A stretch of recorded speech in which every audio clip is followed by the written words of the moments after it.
بالله من شرور أنفسنا وسيئات أعمالنا من يهده الله فلا مضل له ومن يضلل فلا هادي له أشهد أن لا إله إلا الله وحده لا شريك له وأشهد أن محمدا عبده ورسوله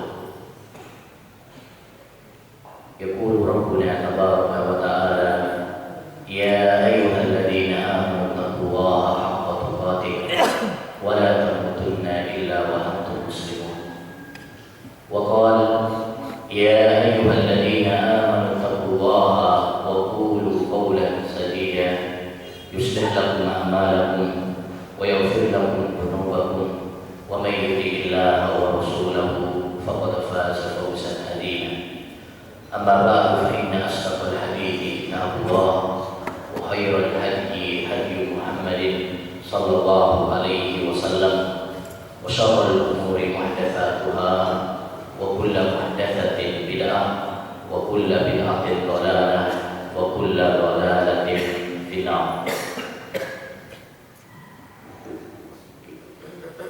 Ma'asyiral muslimin wal muslimat, ikhwani wa akhwati fillah rahimani wa rahimakumullah.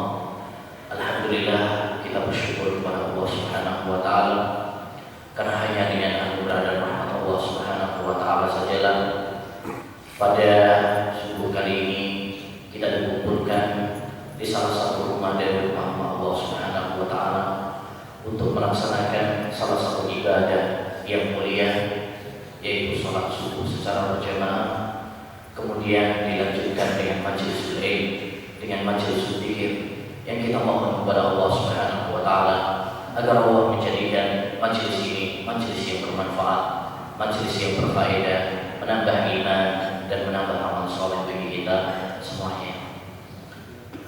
Ayyuhal ikhwah wa ayyuhal akhwat, ma'asyiral muslimin wal muslimat rahimani wa rahimakumullah. Menindaklanjuti apa yang dikatakan oleh takmir masjid terlebih dahulu, sesungguhnya kita semuanya butuh perbekalan menuju kampung akhirat. Allah Subhanahu wa taala berfirman, "Wa tazawwadu fa inna khairaz zadi taqwa." Berbekalah oleh kalian dan sebaik-baik perbekalan adalah bekal takwa kepada Allah Subhanahu wa taala.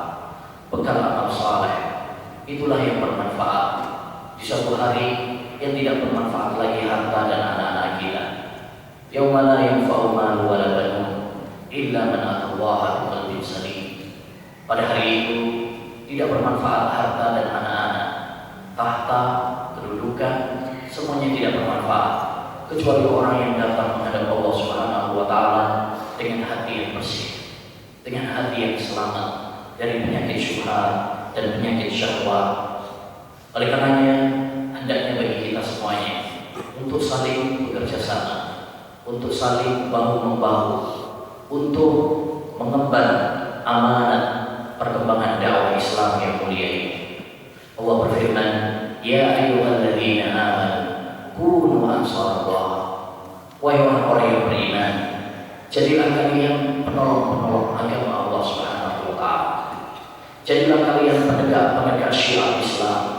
Jadilah kalian orang-orang yang membela dan menopang kemajuan agama Islam yang mulia ini. Karena Allah Subhanahu wa taala berjanji, barang siapa yang menolong Allah, menolong agama Allah, maka Allah akan menolongnya. Wala yansurannallahu may yansuruh. Allah akan menolong orang yang akan menolongnya. Ma'asyiral muslimin wal muslimat, Allah memberikan kelebihan kepada kita berbeda-beda. Ada yang diberi kelebihan dengan ilmu, maka tolonglah agama Allah dengan ilmu yang telah Allah berikan kepada Anda. Ada sebagian mereka yang diberi oleh Allah Subhanahu wa taala kelebihan dalam harta, maka tolonglah agama Allah Subhanahu wa taala dengan harta yang Allah Subhanahu wa taala titipkan kepada kita. Seperti halnya Utsman bin Affan, seperti halnya Abdurrahman bin Auf, seperti halnya Abu Bakar As-Siddiq radhiyallahu anhu yang telah mengorbankan hartanya demi perkembangan dakwah Islamiyah. Bahkan jika kita memang tidak mampu untuk menolong agama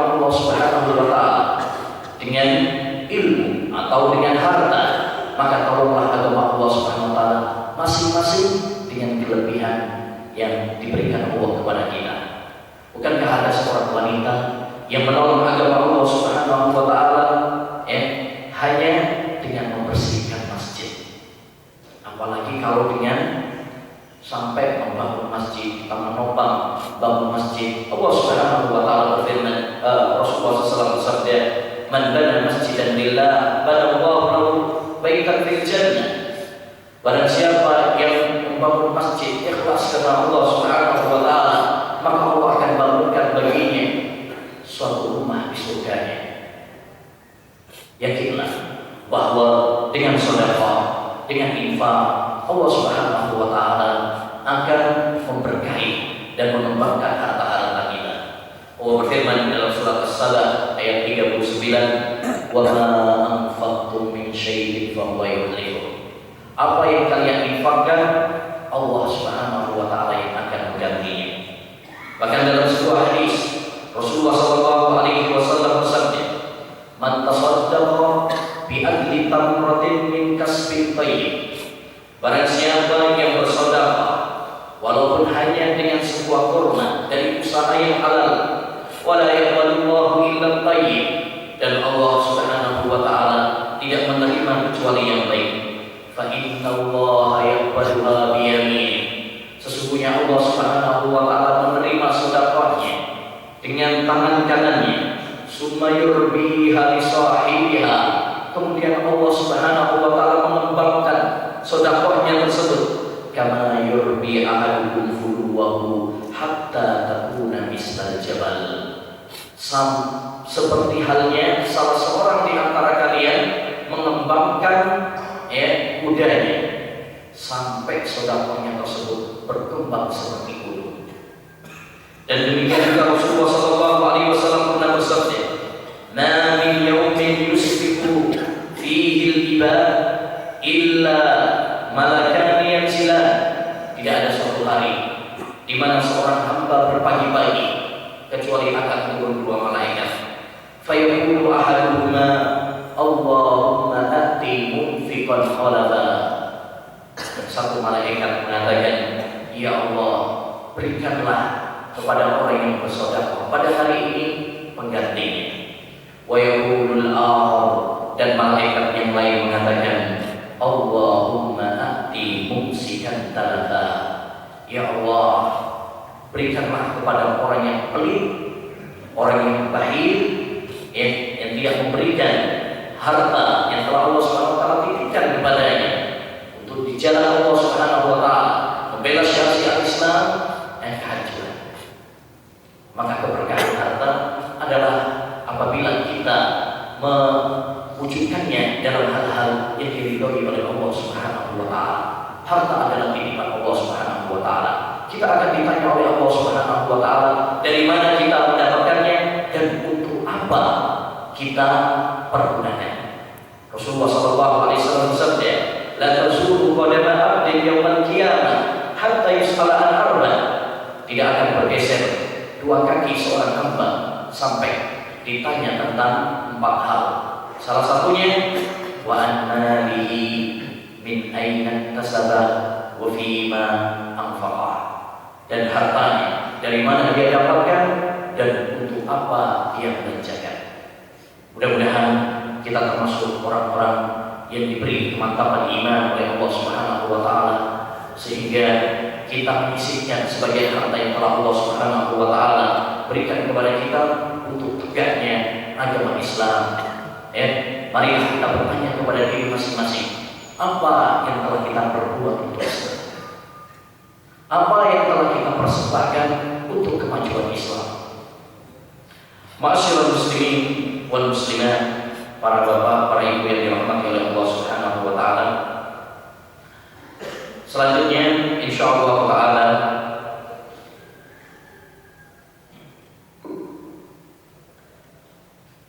sebagaimana tema yang akan kita bahas pada kali ini, yaitu mewaspadai pemikiran Syiah atau pengkhianatan Syiah terhadap Islam dan kaum muslimin.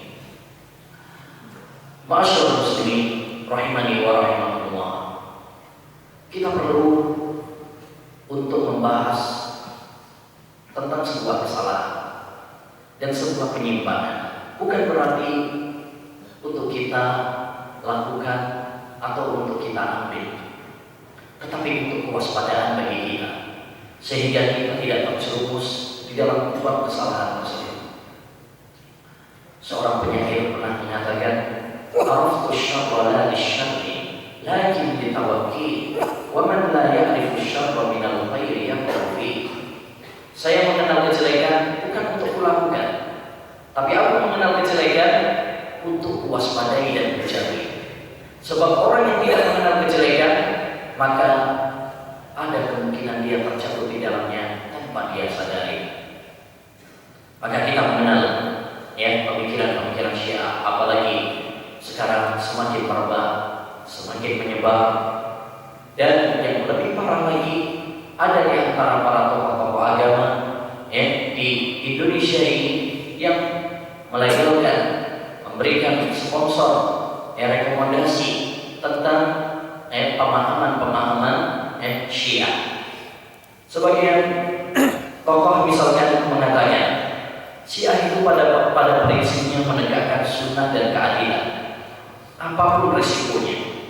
Jadi Syiah adalah ahlu sunnah wal adalah, sedangkan Sunni ahlu sunnah wal jamaah. Karena Sunni mementingkan persatuan umat. Jadi semuanya adalah membela ajaran Rasulullah Sallallahu Alaihi Wasallam.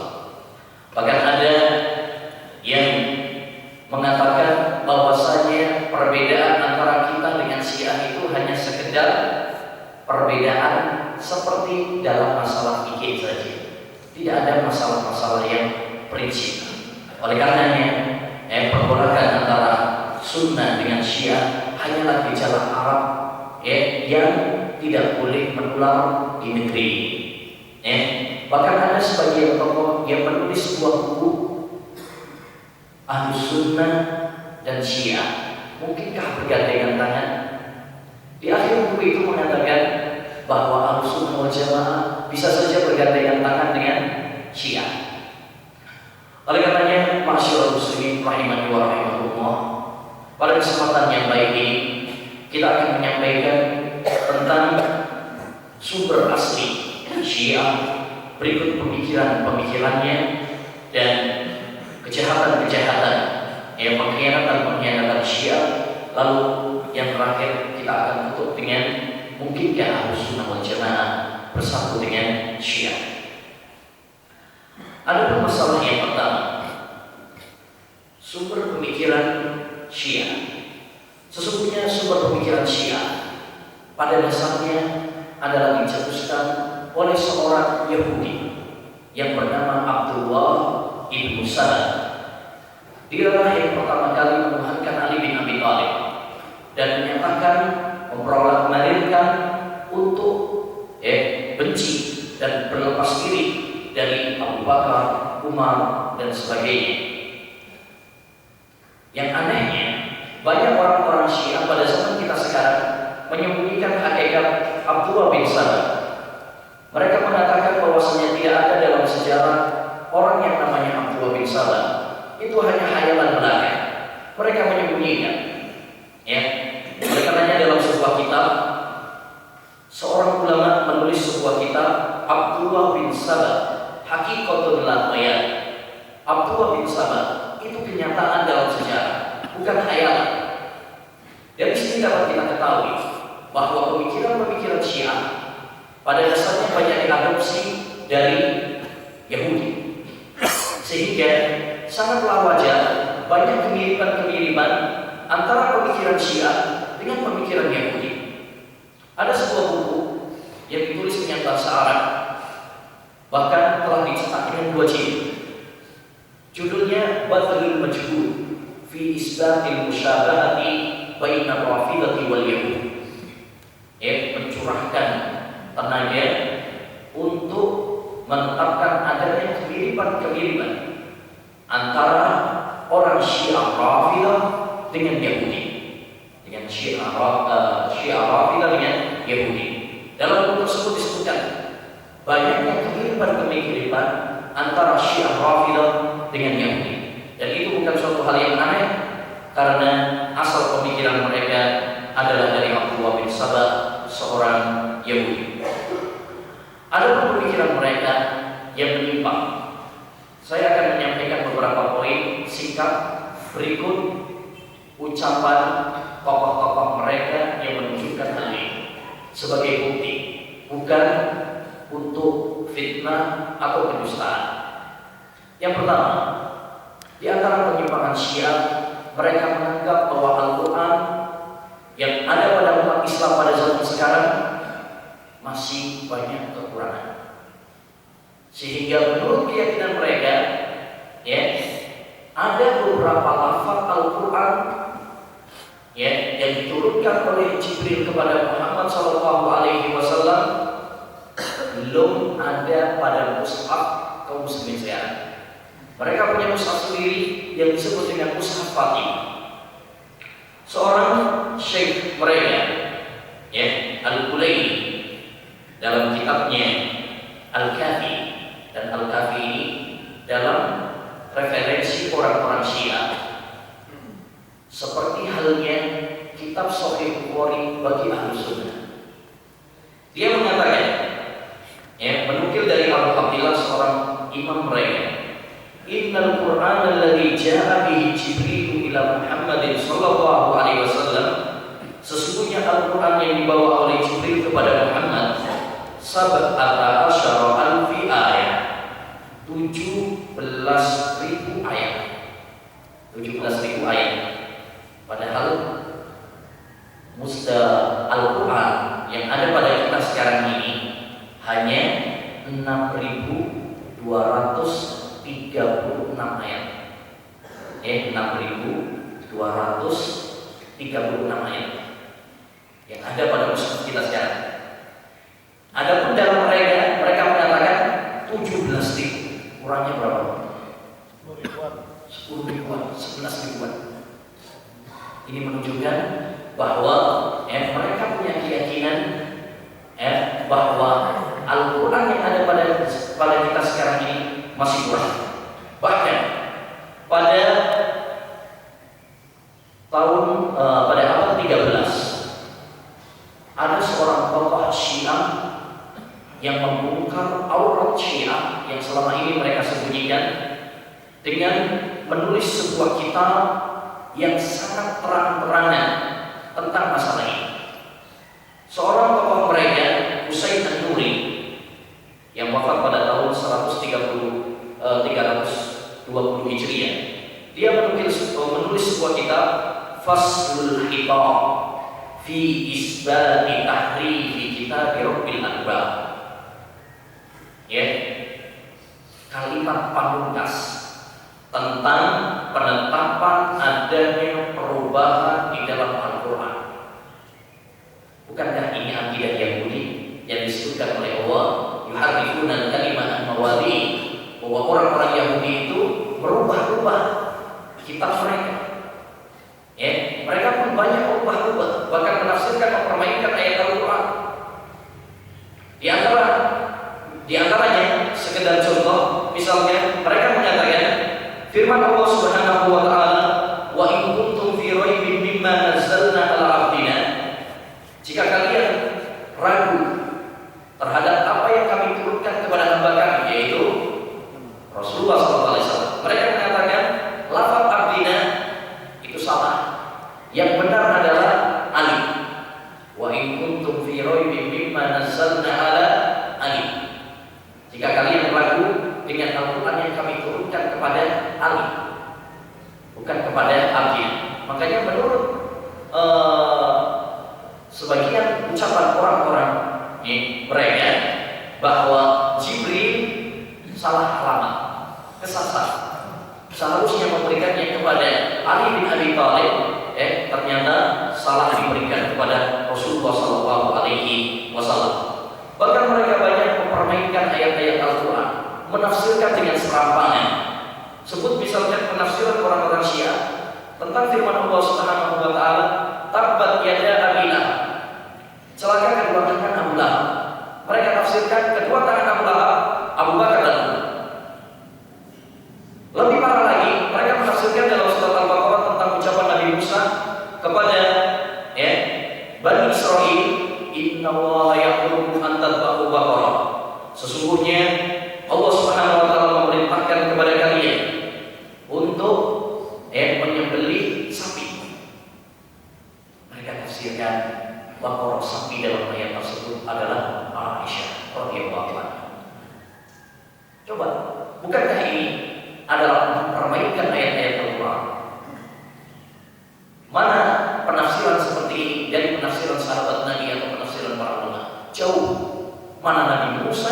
Mana Aisyah? Ini ucapan Nabi Musa kepada Bani Israel. Ini bukan penafsiran. Para ulama mengatakan ini bukan penafsiran, tapi ini pelecehan terhadap Al-Quran. Yang kedua, termasuk penyimpangan mereka ini dalam masalah Al-Quran. Dalam masalah hadis, penyimpangan yang kedua, mereka menolak banyak hadis dan tidak menerima hadis kecuali kalau dari jalur imam-imam mereka saja. Mereka memiliki 12 imam. Suatu hadis yang tidak lewat dari jalur mereka, maka mereka tolak. Oleh karenanya mereka punya suatu prinsip, kullu ma lam yakhruj min indil a'immati fa huwa batil. Setiap ucapan yang tidak keluar dari imam-imam kami, maka itu adalah batil. Ini disebutkan oleh Al-Qulaini dalam kitabnya Al-Kafi. Bahkan tokoh mereka menyatakan, la yattabi'una minas sunnah illa ma sahha lahum min tariqi ahli bait. Sesungguhnya kami tidak menerima sunnah kecuali yang sahih dari jalur ahlul bait. Amma ma yarwihi mislu Abi Hurairah wa Samurah bin Jundub falaysa lahu indal imamiyyati miqdaru wa huwa. Ada hadis-hadis yang diriwayatkan oleh Abu Hurairah, Samurah bin Jundub, sahabat-sahabat Nabi, maka itu bagi imamiyah itu adalah Syiah. Mereka disebut imamiyah karena mereka sangat berlebihan dalam masalah imam. Mereka memutuskan 12 imam mereka dan mereka menganggap bahwasanya masalah imam itu adalah lebih daripada kenabian. Miqdar wa ilmata itu ibaratkan nyamuk aja. Artinya enggak dianggap. Enggak dianggap. Yang dianggap itu kalau dari jalur mereka saja. Oleh karena mereka sangat membenci Abu Hurairah radhiyallahu anhu. Sangat mencela. Bahkan seorang tokoh Syiah menulis tentang celaan kepada Abu Hurairah radhiyallahu anhu. Menuding bahwasanya dia banyak memalsukan kitab dan sebagainya, memalsukan hadis dan sebagainya. Padahal riwayat hadis Abu Hurairah itu dikatakan para ulama sekitar 5.000-an hadis. Hadis-hadis yang diriwayatkan oleh sahabat Abu Hurairah saja itu 5.000-an. Kalau seandainya Abu Hurairah difasikkan, dikafirkan, entah berapa banyak hadis yang dimentahkan. Yang ketiga, di antara penyimpangan mereka adalah dalam masalah tauhid, masalah yang paling urgen, masalah akidah, masalah yang sangat penting, yang merupakan kunci kebahagiaan seorang di dunia dan di akhirat. Bahkan mereka membuatkan syirik yang merupakan dosa paling besar. Salah seorang tokoh Syiah yang populer yaitu Al-Khumaini. Dia mengatakan dalam kitabnya Kasful Asrar, inna syirka huwa talabul hajah min ghairillah ma'al i'tiqad bi anna hadzal ghaira huwa ilahul barak. Sesungguhnya syirik itu kalau seorang meminta kebutuhan kepada selain Allah, kalau meyakini bahwasanya selainnya itu adalah Tuhan. Wa amma idza talabal hajata min al-ghairi bi hadzal i'tiqad falaysa bisyirkin. Adapun kalau kita minta kebutuhan kepada orang lain tanpa keyakinan bahwasanya dia adalah Tuhan, maka ini bukanlah syirik. La farqa fi hadzal makna bainal hayy wal mahna. Tidak ada perbedaan baik masih hidup ataupun sudah mati. Walihada law talaba ahadun hajatahu minal hajari wal madar la yakunu syirkan. Oleh karenanya, andaikan ada orang yang meminta kepada kayu atau batu, maka ini boleh. Padahal inilah sebuah syirik. Inilah syirik yang diharapkan oleh Allah Subhanahu wa taala. Inilah syirik orang-orang jahiliyah dahulu. Baik. Yang keempat, di antara penyimpangan mereka juga adalah mereka sangat berlebihan dalam masalah imamah. imam, pemimpinan. Ya, menurut orang-orang Syiah, imamah adalah seperti kenabian. Il-imamatu mansibun ilahiyyun kan-nubuwah. Imamah itu adalah tingkatan ilah, tingkatan seperti kenabian. Bahkan seorang tokoh mereka Al-Jazairi mengatakan, ya, al-imamah hiya fawqa darajati nubuwah. Imamah itu derajatnya lebih tinggi daripada kenabian. Bahkan seorang tokoh mereka, ya, juga mengatakan lebih parah lagi bahwasanya imamah termasuk rukun Islam. Ya, seorang tokoh mereka mengatakan inna syiah zadu fi arkanil Islam ruknan akhar wa huwal imamah. Sesungguhnya Syiah itu menambah rukun Islam satu lagi, yaitu masalah imamah. Jadi ma'asyiral muslimin, itu 4 penyimpangan. Kita lanjutkan. Yang kelima, di antara penyimpangan, poin penyimpangan yang lain adalah mereka mengkafirkan banyak para sahabat Nabi alaihi salatu wassalam. Disebutkan oleh tokoh mereka, mata Nabi wala budda an yakuna muslimuna kulluhum qad inqalabu ala aqabihim. Setelah Nabi sallallahu alaihi wasallam meninggal dunia, ya, umat Islam seluruhnya telah murtad. Telah murtad. Bahkan tokoh mereka Al-Humaini mengatakan para sahabat adalah munafik. Dalam kitabnya Al-Hukumah Islamiyah, dia mengatakan as-sahabat alladzina yusabbunahum al-munafiqin. Sahabat itu adalah orang-orang munafik. Padahal tidak ada seorang sahabat yang munafik, dan munafik bukanlah sahabat Nabi alaihi salatu wassalam. Ya, lebih parah lagi, mereka sangat membenci sahabat-sahabat yang sangat dekat dan orang-orang yang sangat dicintai oleh Allah dan Rasulullah sallallahu alaihi wasallam.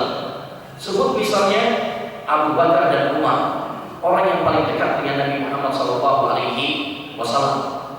Bahkan orang yang telah diberi kabar gembira oleh Nabi sallallahu alaihi wasallam sebagai calon penghuni surga. Bahkan ketika Rasulullah SAW ditanya oleh Abdullah bin Amr bin Al-As, ya Rasulullah, man ahabbun nasi ilaik? Wahai Rasulullah, siapa orang yang paling kamu cintai? Rasulullah mengatakan Aisyah. Rasulullah Amr bin Al-As tanya lagi, itu kan perempuan mainan. Kalau laki-laki siapa? Qal abuha, bapaknya, ayahnya, yaitu Abu Bakar As-Siddiq radhiyallahu anhu. Namun orang-orang Syiah, mereka sangat membenci Abu Bakar, sangat membenci Umar bin Khattab radhiyallahu anhu, ya, sampai derajat bahwa Abu Bakar